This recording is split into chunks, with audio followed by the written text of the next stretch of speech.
ನಮಸ್ಕಾರ. BJP ticket ಲೆಕ್ಕಾಚಾರಗಳ ಬಗ್ಗೆ ನಾವು ಮಾತಾಡ್ತಾ ಇದ್ವಿ. ಮಲ್ಕಾಪುರ ಅವರೇ, ಶೋಭಾ ಕರಂದ್ಲಾಜೆ ಅವರು ಒಳ್ಳೆ ಫುಟ್ಬಾಲ್ ಆಗಿಬಿಟ್ಟಿದ್ದಾರೆ. ನಾನು ಮೈಸೂರು ನನ್ನ ಸ್ನೇಹಿತರಾದಂಥ ಪ್ರಶಾಂತ್ ನಾಥ್ ಅವರಿಗೆ ಒಂದು ವಿಷಯನ ಸ್ಪಷ್ಟ ಮಾಡ್ಲಿಕ್ಕೆ ಇಚ್ಛೆ ಪಡ್ತಾನೆ. ನಾನು ಕಳೆದ 2.5 ದಶಕದಿಂದ ಪಕ್ಷದ ಒಬ್ಬ ಕಾರ್ಯಕರ್ತನಾಗಿ ರಾಜಕಾರಣವನ್ನು ರಾಷ್ಟ್ರ ಕಾರ್ಯ ಅಂತ ಭಾವಿಸಿ ನಾನು ಕೆಲಸ ಮಾಡುವಂತ ಒಬ್ಬ ಕಾರ್ಯಕರ್ತ. ನಾನು ಕುರುಬುರು ಕೋಟದಲ್ಲಿ ಬೀದರ್ನಿಂದ ಟಿಕೆಟ್ ಕೇಳಿಲ್ಲ. ಲೆಕ್ಕಾಚಾರ ಏನ್ ನಡೀತಿದೆ ಅಂತ ಹೇಳಿದ್ರು ಶಂಕರ್ ಸಿಗದೇ ಇದ್ರಿಲ್ಲ. ನಾನು ಇನ್ನೊಂದು ಹೇಳ್ತಾ ಇದ್ದೀನಿ, ನಾನು ಲೋಕಸಭೆ ಕ್ಷೇತ್ರಕ್ಕೆ ಸ್ಪರ್ಧೆ ಮಾಡಲಿಕ್ಕೆ ನನ್ನ ಹಿರಿಯರ ಹತ್ರ ನಾನು ಬೇಡ ಅಂತ ಹೇಳಿದ್ದೀನಿ.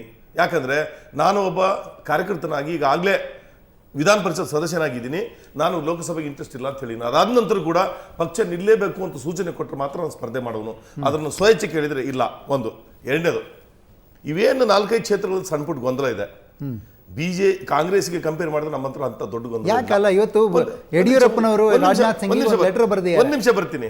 ನಾಳೆ ಒಂದು ದಿವಸ ಅಡ್ಡ, ನಾಡಿದ 12ನೇ ತಾರೀಕು ದಿವಸ ನಾವು ಕೂಡ್ತಾ ಇದೀವಿ. 8 ಕ್ಷೇತ್ರವನ್ನು ಫೈನಲ್ ಮಾಡ್ತೀವಿ. ಯಾವುದೇ ಸಣ್ಣ ಪುಟ್ಟ ತಾಪತ್ರೆ ಬರಲ್ಲ. ನಿಮ್ಮ ಕಾಂಗ್ರೆಸ್ಸಿನ ತರ ನಮ್ಮಲ್ಲಿ 2-2, 3-3, 4-4, 8-8 ಹೆಸರು ಹೋಗಿಲ್ಲ.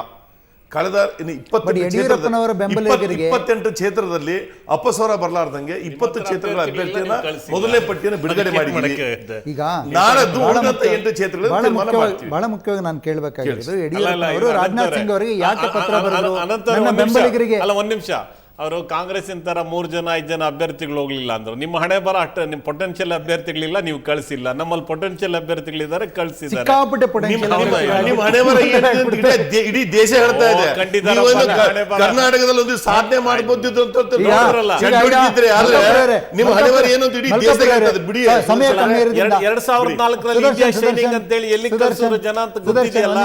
ಸಮಯ ಕಮ್ಮಿ ಇರೋದ್ರಿಂದ ನಾನು ತಮ್ಮನ್ನ ನೇರವಾಗಿ ಕೇಳ್ತೀನಿ. ಯಡಿಯೂರಪ್ಪನವರು ರಾಜನಾಥ್ ಸಿಂಗ್ ಅವರಿಗೆ ಪತ್ರ ಬರಲಿಕ್ಕೆ ಕಾರಣ ಆಗಿದ್ದೇನು?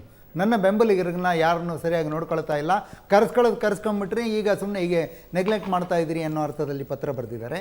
ಇದು ಕೇಂದ್ರ ಶೋಭಾ ಕರಂದ್ಲಾಜೆ. ಅನಂತರ ಇದ್ರ ಬಗ್ಗೆ ನನಗೆ ಖಚಿತವಾದಂತ ಮಾಹಿತಿ ಇಲ್ಲ. ಶೋಭಾ ಒಂದ್ ನಿಮಿಷ, ನೀವು ಹಿರಿಯ ಸಾಹಿತಿಗಳು ನೀವು ಸರ್, ನನಗೆ ಅಧಿಕೃತ ಮಾಹಿತಿ ಇಲ್ಲ. ಎರಡನೇದು, ಸನ್ಮಾನ್ಯ ಯಡಿಯೂರಪ್ಪನವರು ಪಕ್ಷ ಸೇರಿದ ದಿವಸ ಮುಕ್ತವಾಗಿ ನಿಮ್ಮ ಮುಖಾಂತರ ಹೇಳಿದ್ದಾರೆ. ಏನಂತ? ನಾನು ಯಾವುದೇ ಷರತ್ತಿನೊಂದಿಗೆ ನಾ ಈ ಪಕ್ಷವನ್ನು ಅದ್ರ ಮಧ್ಯದಲ್ಲಿ ನೋಡಿ ಪ್ರಾಮಾಣಿಕ ಒಪ್ಕೊತಾ ಇದ್ದೀನಿ. ಬಿಜೆಪಿಯಿಂದ ಯಡಿಯೂರಪ್ಪನವರು ಹೊರಗಡೆ ಹೋಗಿ ಕೆಜೆಪಿ ತೆಗೆದಂತ ಸಂದರ್ಭದಲ್ಲಿ ಕೆಲವು ಪ್ರಮುಖ ಕಾರ್ಯಕರ್ತರು, ಕೆಲವು ಪ್ರಮುಖ ನಾಯಕರು ಅವ್ರ ಜೊತೆ ಹೋಗಿದ್ದು ನಿಜ. ಸ್ವಾಭಾವಿಕವಾಗಿ ಅವರಿಗೆ ಕೆಲವು ಚುನಾವಣೆಗಳ ಸ್ಪರ್ಧೆ ಮಾಡಬೇಕಂತ ಆಸೆ ಇದ್ದೇ ಇರುತ್ತೆ. ಅವರ ಇಚ್ಛೆ ಪ್ರಕಾರ ಕೆಲವರಿಗೆ ಟಿಕೆಟ್ ಸಿಗ್ಲಿಕ್ಕಿಲ್ಲ. ಹಾಗಾಗಿ ಅವರು ಸನ್ಮಾನ ಯಡಿಯೂರಪ್ಪನವ್ರ ಮೇಲೆ ಒತ್ತಡವನ್ನು ಹಾಕಿರಬಹುದು. ಸ್ವಾಭಾವಿಕವಾಗಿ ನಮ್ಮ ರಾಷ್ಟ್ರಾಧ್ಯಕ್ಷರಿಗೆ ಪತ್ರ ಬರೆದಿದ್ದಾರೆ. ಉಡುಪಿ ಅಂತೀರಾ, ಮೈಸೂರಿಗೆ ಹೋಗಿ ಶೋಭಾ ಕರಂದ್ಲಾಜೆ ಅವರು ಚಿಕ್ಕಮಗಳೂರು, ಉಡುಪಿ ಅಥವಾ ಮೈಸೂರು ಒಂದು ಕ್ಷೇತ್ರದಲ್ಲಿ ಅವರು ಸ್ಪರ್ಧೆ ಮಾಡ್ತಾರೆ. ನಾಡದ್ದು ಎಲ್ಲಿ ಏನಂತ ಸೂಕ್ತವಾದ ತೀರ್ಮಾನವನ್ನು ನಾವು ರಾಜ್ಯ ಚುನಾವಣಾ ಸಮಿತಿಯಲ್ಲಿ ನಿರ್ಧಾರವನ್ನು ತೆಗೆದುಕೊಂಡು 2 ಲೋಕಸಭಾ ಕ್ಷೇತ್ರದ ಪ್ರಮುಖರ ಒಂದು ಹಂತದ ವಿಷಯ ನಾವು ತಗೊಂಡಿದ್ದೀವಿ. ಅದನ್ನು ನಾವು ರಾಜ್ಯ ಮಟ್ಟದಲ್ಲಿ ತೀರ್ಮಾನ ಮಾಡಲಿಕ್ಕೆ ಪೆಂಡಿಂಗ್ ಇಟ್ಟಿದ್ವಿ. 12ನೇ ತಾರೀಕಿಗೆ ಅವ್ರು ಎಲ್ಲಿ ನಿಲ್ಬೇಕು ಅನ್ನೋ ತೀರ್ಮಾನವನ್ನು ಪಕ್ಷ ಕೈಗೊಳ್ಳುತ್ತದೆ. ಈಗ ಉಡುಪಿ ಚಿಕ್ಕಮಗಳೂರಿನಲ್ಲಿ ನಿಲ್ಬೇಕು ಅಂದರೆ CT ರವಿ ಅವರ ಮಾತನ್ನು ನೀವು ಗಣನೆಗೆ ತಗೊಳ್ಳಲ್ವಾ? ಮೈಸೂರಲ್ಲಿ ನಿಲ್ಬೇಕು ಅಂದರೆ ವಿಜಯಶಂಕರ್ ಅವರ ಮಾತನ್ನು ಗಣನೆಗೆ ತಗೊಳ್ಳಲ್ವಾ? ನಮ್ಮ ಭಾರತೀಯ ಜನತಾ ಪಕ್ಷದಲ್ಲಿ ಪ್ರತಿಯೊಬ್ಬ ನಾಯಕರಿಗೆ, ಪ್ರತಿಯೊಬ್ಬ ಕಾರ್ಯಕರ್ತನಿಗೆ ತನ್ನ ಅನಿಸಿಕೆ ಹೇಳುವಂತ ಸಂಪೂರ್ಣ ಸ್ವತಂತ್ರ ಇದೆ. ಅದಾದ್ರೂ ಕೂಡ ತಮ್ಮ ವೈಯಕ್ತಿಕ ಅಭಿಪ್ರಾಯ ಏನೇ ಇದ್ರು ಪಕ್ಷ ಏನು ತೀರ್ಮಾನ ಮಾಡುತ್ತೋ ಅದಕ್ಕೆ ಬದ್ಧಾಗಿರುವಂಥದ್ದು ನಮ್ಮ ಪಕ್ಷದ ಕಾರ್ಯಕರ್ತರ ಕಾರ್ಯಶೈಲಿ. ಹಾಗಾಗಿ ನಮ್ಮ ಪಕ್ಷದ ನಾಯಕರು ಎಲ್ಲರೂ ಕಾರ್ಯಕರ್ತರು ಏನು ನಿರ್ಣಯ ಆಗುತ್ತೆ ಅದಕ್ಕೆ ಬದ್ಧವಾಗಿರ್ತಾರೆ. ಬಿಜೆಪಿಯಲ್ಲಿ ಇದುವರೆಗೂ ತಗೊಂಡ್ರೆ ಬಿಜೆಪಿ ಬಿಟ್ಟು ಪಕ್ಷಗಳು ಕಟ್ಟಿದವ್ರು ಕಲ್ಯಾಣ್ ಸಿಂಗ್ ಆಗಲಿ, ಉಮಾ ಭಾರತಿಯಲ್ಲಿ ಇತಿಹಾಸದಲ್ಲಿ ಯಾರೇ ಆಗಲಿ ಬಿಜೆಪಿ ಬಿಟ್ಟು ಹೋದವರು ಅವ್ರ ರಾಜಕೀಯದಲ್ಲಿ ಅವರು ಮುಂದುವರೆದಿಲ್ಲ. ಇದೇ ಯಡಿಯೂರಪ್ಪನವ್ರ ಕತೆ. ಇನ್ನು ಅವರು ಈಗ ಅನುಭವಿಸ್ತಾ ಇರೋದು ನೋಡಿದ್ರೆ ಕಲ್ಯಾಣ್ ಸಿಂಗ್, ಉಮಾ ಭಾರತಿ ಯಾವ ರೀತಿ ಆಯ್ತೋ ಅವ್ರನ್ನು ಅಷ್ಟೇ. ಅವ್ರ ಕತೆ ಮಾಡ್ಲಿಕ್ಕೋಸ್ಕರ ಪಾರ್ಟಿ ಶಿವಮೊಗ್ಗದಲ್ಲಿ ಪಾರ್ಟಿ ಬಿಟ್ಟೇ ಹೋಗ್ಬಾರ್ದಿತ್ತು, ಹೋಗಿ ವಾಪಸ್ ಬಂದಿರೋದು ದೊಡ್ಡ ತಪ್ಪು. ನಿಮ್ಮ ಪಕ್ಷದ ಭವಿಷ್ಯದ ಬಗ್ಗೆ ಚಿಂತೆ ಮಾಡಿ ನೀವು ಒಂದು ಸಮಯದಲ್ಲಿ 16 ಸೀಟ್ ಗೆದ್ದು ಪ್ರಧಾನಿ ಆಗಿದಂತವರು ಇವತ್ತು 2 ಸೀಟ್ ಗೆಲ್ಲೋದು ಕಷ್ಟ ಆಗಿದೆ. ನೀವು ಬಿಜೆಪಿ ಬಗ್ಗೆ ಚಿಂತನೆ ಮಾಡಿದ್ಬಿಟ್ಟು ನಿಮ್ಮ ಬಗ್ಗೆ ಚಿಂತನೆ ಮಾಡಿ ನೀವು ಸಲಹೆ ಮಾಡ್ತೀವಿ. ಈಗ ನಾವು ಕಾಂಗ್ರೆಸ್ ಬಗ್ಗೆನೂ ಹೇಳ್ತೀವಿ. ಲಾಸ್ಟ್ ಹೋಗೋಕಿನ ಮುಂಚೆ ಅಹಿಂದ ಅಂತ ಬಂದಿರತಕ್ಕಂಥ ಕಾಂಗ್ರೆಸ್ ಈಗ ಆ ಹೋಗಿದೆ, ದಾ ಹೋಗಿದೆ. ಅಲ್ಪಸಂಖ್ಯಾತರು ಇಲ್ಲ, ದಲಿತರು ಇಲ್ಲ, ಹಿಮ್ ಆಗಿದೆ. ಹಿಮ್ ಅಂದ್ರೆ ಸಿದ್ದರಾಮಯ್ಯ ಒಬ್ಬರೇ. ಆದ್ರಿಂದ ಬಿಡಿ, let's not get into that debate. Let's not I'll come back to BJP. Bidar ಹೇಳಿ, ಯಾರು ನಾನು ತೀರ್ಮಾನ ಮಾಡ್ತೀವಿ. ನಿಮಗೆ ಆಸಕ್ತಿ ಇಲ್ಲ ಅಂತ ಹೇಳ್ಬಿಟ್ಟಿದ್ದೀರಿ ನೀವು. ನಾನು ಪ್ರಾಮಾಣಿಕ ಹೇಳ್ತಾ ಇದ್ದೀನಿ. ನನಗೆ ಸೊ ನಾಗಮಾರಪಲ್ಲಿ ಸೂರ್ಯಕಾಂತ ಆಗ್ಬೋದು. ನಾವು ಒಕ್ಕೋರ ತೀರ್ಮಾನ ಬರ್ತೀವಿ ನಾಡದ್ದು. ಒಕ್ಕೋರ ತೀರ್ಮಾನ ಬಂದು ಪಕ್ಷದ ಎಲ್ಲ ಮುಖಂಡರ ಜೊತೆ ನಾವು ಒಂದು ಹತ್ತಿನ ಮಾತುಕತೆ ಆಗಿದೆ, ಇನ್ನೊಂದು ಹಂತದ ಮಾತುಕತೆ ಇದೆ. ಮಾತುಕತೆಯಾಗಿ ಯಾರಾಗಬೇಕು ಅನ್ನೋ ತೀರ್ಮಾನವನ್ನು ನಾಡದ್ದು ಮಾಡ್ತೀವಿ. ತಾವು ಮೈಸೂರಿಗೆ ಹೋಗ್ತೀರಿ? ಯಾರು ನಾನು? ಇಲ್ಲ, ನಾನೇ ಇಲ್ಲ.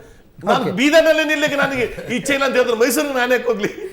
ಯಾಕೆ ಸುಮ್ಮನೆ ಇಂಟ್ರೆಸ್ಟ್ ಇಲ್ಲ, ಇಲ್ಲ. ಕುತೂಹಲಕ್ಕೋಸ್ಕರ ಕೇಳಿದೆಪ್ಪ. ಇಲ್ಲ. ಶಶಿಧರ್ ಭಟ್ ಅವರೇ, ಎಸ್, ಈ ಶೋಭಾ ಕರಂದ್ಲಾಜೆ ಅವರು ಒಂಥರ ಫುಟ್ಬಾಲ್ ಆಗಿದ್ದಾರೆ ಅಂತ.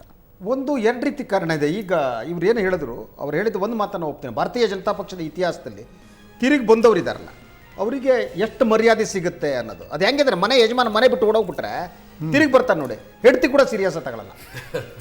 ಬಹಳ ಪ್ರಾಬ್ಲಮ್ ಇದು. ಮನೆ ಬಿಟ್ಟು ಹೋದವ್ರ ಸಮಸ್ಯೆನೇ ಅದು. ಸೊ ಯಡಿಯೂರಪ್ಪನವ್ರಿಗೂ ಅದೇ ಯಡಿಯೂರಪ್ಪನವರು ಪರಿಸ್ಥಿತಿ ಎದುರಾಗ್ತಾ ಮನೆಯನ್ನ ಇದೆ. ಬಿಟ್ಟು ಹೋದ ಯಜಮಾನರಾಗಿದ್ದಾರೆ. ಮಕ್ಕಳು ಗಿಕ್ಕಳೆಲ್ಲ ಸಂಸಾರ ನಡೆಸ್ಕೊಂಡಿದ್ರು, ಮತ್ತೆ ರಿಟರ್ನ್ ಬಂದರು. ಈಗ ಅವ್ರ ಜೊತೆಗೆ ಬಂದವರು ಎಲ್ಲ ವರಾಂಡದಲ್ಲಿ ಕೂತಿದ್ದಾರೆ. ಸೊ ಆ ಕಾರಣಕ್ಕೆ ಈಗಿರುವ ಸಮಸ್ಯೆ ಅಂದರೆ, ಒಂದು ಇಲ್ಲಿರುವ ನಾಯಕರೇನಿದ್ದಾರೆ, ಒಂದು ಕಡೆ ಅನಂತ್ ಕುಮಾರ್ ಇದ್ದಾರೆ, ಜಗದೀಶ್ ಶೆಟ್ಟರ್ ಇದ್ದಾರೆ. ಇವ್ರು ಯಾರು ಕೂಡ ಯಡಿಯೂರಪ್ಪನವ್ರು ವಾಪಸ್ ಬಂದ್ಮೇಲೆ ಅವ್ರು ಎಷ್ಟು ಪ್ರಯೋಜನ ಪಡಿಬೇಕು ಅಷ್ಟು ಪ್ರಯೋಜನವನ್ನು ಪಡಿತಾರೆ. ಸಮಯ ಆಗ್ತಿದೆ. ತಪ್ಪು ದಾರಿಗೆ ಹೋಗ್ತಾ ಇದ್ರಿ ಬಿಟ್ರೆ ನೀವು ತಪ್ಪು ದಾರಿಗೆ ಸಮಯ ಹೋಗ್ತಾ ಇದೆ. ಫೈನಲ್ ವರ್ಡ್ ನಿಮಗೆ ಕೊಡ್ತೀನಿ. ಫೈನಲ್ ವರ್ಡ್ ನಿಮಗೆ ಕೊಡ್ತೀನಿ. ಸೊ ಈ ಕಾರಣದಿಂದಾಗಿ ಅವರು ರಾಜಕೀಯ ಮಾಡೋರು. ಈಗ ಅನಂತ್ ಕುಮಾರ್ಗೂ ಸಿಎಂ ಆಗ್ಬೇಕು, ಅವ್ರೇನು ಇವರ ಜಗದೀಶ್ ಶೆಟ್ಟರಿಗೂ ಇನ್ನೊಂದ್ಸಲ ಸಿಎಂ ಆದ್ರೆ ಆಸೆ ಇದೆ. ಪ್ರಹ್ಲಾದ್ ಜೋಶಿಗೆ ಏನಾಗಬಾರ್ದ?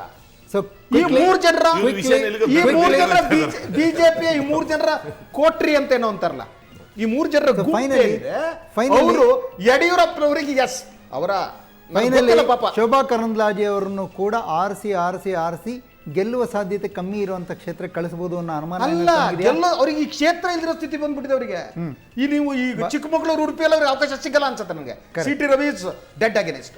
ಎಲ್ಲರಿ ಸುಳ್ಳು ಬಿಡಿ. ಎಲ್ಲಿ ಅವ್ರು ವಿರುದ್ಧ ಮಾಡಿಲ್ಲ ಪಾಪ. So, ಮೈಸೂರು ಅವ್ರ ಹೆಸರಕ್ಕೆ ಸುಮ್ನೆ ವಿರುದ್ಧ ನೀವು ಹೊರಗಡೆ ಮಾಡ್ತಾರ. ಇನ್ನೊಂದು ಪ್ರಶಾಂತ್ ಅಂತ ಹೇಳಿದಾಗ ಮೈಸೂರಲ್ಲಿ ಅವ್ರು ನೋಡಿ, ನಿಂತ್ರೆ- ಶೋಭಾ ಅವರಾಗ್ಲಿ, ಸಿಟಿ ರವಿಯವರಾಗ್ಲಿ, ನಾವಾಗ್ಲಿ, ನನ್ನಂತ ನೂರಾರು ಕಾರ್ಯಕರ್ತರು, ನಾವು ಪಕ್ಷದಲ್ಲಿ ಪಕ್ಷವನ್ನು ಬೆಳೆಸಿ ನಾವು ಬೆಳೆದಂತ ಕಾರ್ಯಕರ್ತರು ನಾವು. ಚಂದ್ರೇಗೌಡರು ನಮ್ಮ ಪಕ್ಷ ಹೇಳ್ದಂಗೆ ತೀರ್ಮಾನ ಮಂತಿನ. ಚಂದ್ರೇಗೌಡರು ಹೇಳ್ದಂಗೆ ಮೋದಿಗೋಸ್ಕರ ಎಲ್ಲರೂ ಒಂದಾಗ್ಬಿಡ್ತೀವಿ ಅಂತ ಚಂದ್ರೇಗೌಡರು ಹೇಳಿದ್ದಾರೆ. ಮೋದಿಗೋಸ್ಕರ ಅಲ್ಲ, ದೇಶಕ್ಕೋಸ್ಕರ.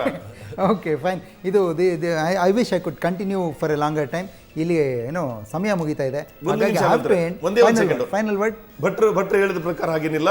ಸನ್ಮಾನ್ಯ ಯಡಿಯೂರಪ್ಪನವ್ರನ್ನ, ಸನ್ಮಾನ್ಯ ಶೋಭಾ ಕರಂದ್ಲಾಜೆಯವ್ರನ್ನ, ಸನ್ಮಾನ್ಯ ಉದಾಶಿಯವರನ್ನ ನಾವು ಪಕ್ಷಕ್ಕೋಸ್ಕರ ನಾವು ಸಂಪೂರ್ಣವಾಗಿ ಅವ್ರ ಉಪಯೋಗ ತಗೋತೀವಿ. ಅವ್ರಿಗೆ ಕೊಡ್ಬೇಕಂತ ಸ್ಥಾನಮಾನವನ್ನು ಕೊಡ್ತೀವಿ, ಗೌರವವನ್ನು ಕೊಡ್ತೀವಿ. ಸನ್ಮಾನ್ಯ ಯಡಿಯೂರಪ್ಪರು ಈ ಪಕ್ಷವನ್ನು ಕಟ್ಟಿ ಬೆಳೆಸಿದಂತ ಅಗ್ರಪಂಕ್ತಿ ನಾಯಕರು ನಮ್ಮ ರಾಜ್ಯದ. ಅವ್ರ ಬಗ್ಗೆ ನೀವು ಯಾರು ಹಗರ ದಯವಿಟ್ಟು ಮಾತಾಡಲ್ಲ. ಸುದರ್ಶನ್ ಅವರು ಏನಾರು ಹೇಳಲಿಕ್ಕಿದೆಯಾ final word after all this ಬಿಜೆಪಿಯಲ್ಲಿ ಯಾರು ಅಭ್ಯರ್ಥಿಗಳಾಗಬೇಕು ಅನ್ನೋಂಥದ್ದು ಅದ್ರ ಅವ್ರಿಗೆ ಬಗ್ಗೆ ಸಂಬಂಧಪಟ್ಟ ವಿಷಯ, ಕೇಳ್ತಾ ನಮಗೆ ಇಲ್ಲ. ಸಂಬಂಧಪಟ್ಟ ವಿಷಯ ಅಲ್ಲ. ಅದ್ರ ಬಗ್ಗೆ ಅಭ್ಯರ್ಥಿಗಳಾದ್ಮೇಲೆ ನಾವು ಚರ್ಚೆ ಮಾಡೋದು ಸೂಕ್ತ. ಮತ್ತೇನಪ್ಪ ಅಂತ ಹೇಳಿದ್ರೆ, ಕರ್ನಾಟಕದಲ್ಲಿ ಸಿದ್ದರಾಮಣ್ಣವರ ನಾಯಕತ್ವದಲ್ಲಿ, ಪರಮೇಶ್ವರ್ ಅವರ ಅಧ್ಯಕ್ಷತೆಯಲ್ಲಿ, ನಮ್ಮ ಕಾರ್ಯಕರ್ತರ ಶ್ರಮದಲ್ಲಿ, ಕರ್ನಾಟಕದ ಜನರ ಆಶೀರ್ವಾದದಿಂದ 28 ಖಂಡಿತವಾಗ್ಲೂ ಕೂಡ ಅಂತ. ಕನಿಷ್ಠ 25 ಸ್ಥಾನಗಳನ್ನ ಗೆದ್ದೇ ಗೆಲ್ತವೆ ಅಂತಕ್ಕಂಥ ವಿಶ್ವಾಸ ಇದೆ. ಇಂಟರ್ನಲ್ ಸರ್ವೆ ಕಾಂಗ್ರೆಸ್ ಹೇಳಿರೋದು 3 ಕ್ಷೇತ್ರ ಸೋಲ್ತಾರೆ ಅಂತ ಹೇಳಿ. ಸೊ 25 ಅಂತ ಸುದರ್ಶನ್ ಅವರು ಹೇಳ್ತಿದ್ದಾರೆ. You are admitting to it. Thank you so much. Thank you. ಈ ಚರ್ಚೆ ನಾನು ಟಿಕೆಟ್ ಪರ್ವ ಅಂತ ಪ್ರಾರಂಭದಲ್ಲೇ ಹೇಳಿದೆ, ಮಹಾಯುದ್ಧದ ಟಿಕೆಟ್ ಪರ್ವ ಮುಂದುವರಿತಿದೆ ಅಂತ. ಇದು ಬಹುಶಃ ಈ ಇಡೀ ವಾರ ಮುಂದುವರಿಯುತ್ತೆ ಅಂತ ಅಂದ್ಕೊಂಡಿದ್ದೀನಿ. ದೆಹಲಿಯಲ್ಲಿ ಪ್ರಶಾಂತ್ ನಾತು ಇದ್ದಾರೆ. ಪ್ರಶಾಂತ್, ನಿಮಗೂ ಧನ್ಯವಾದಗಳು. Thank you so much. Keep talking to us. Thank you. ನಮಸ್ಕಾರ.